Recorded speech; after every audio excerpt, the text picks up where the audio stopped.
Sì, sono qui a rendere omaggio anche a nome del governo a un grande italiano, un grande giornalista, un grande friulano.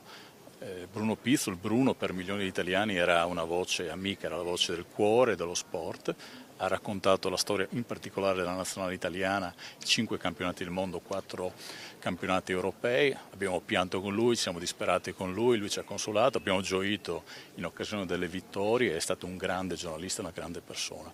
Mi piace anche ricordarlo come un grande friulano, assomigliava molto alla terra del Friuli, era una persona seria, autentica, semplice, umile, ma anche molto autorevole ed era una persona che non ostentava nulla, neanche la sua grande generosità. Sì, è un uomo di questa terra che però abbiamo donato sicuramente al paese perché Bruno Pizzolo è stato un'icona e rimane tale per tutto il paese. Siamo orgogliosi che non soltanto venga da questa terra,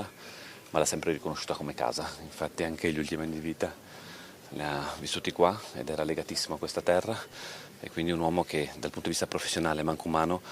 ha dimostrato e ha raccontato il Friuli Venezia Giulia. Tantissima gente, devo dire un grande raccoglimento intorno a Bruno, intorno alla sua famiglia, per questo ultimo saluto che era doveroso nei confronti di una persona che comunque ha fatto di Cormons, ha parlato di Cormons e l'ha fatta conoscere a livello nazionale quanto internazionale. È in fase adesso di discussione proprio questo, la volontà è quella di trovare un luogo consono da intitolare a uno dei cittadini più importanti di Cormons affinché sia ricordato oggi come per il futuro.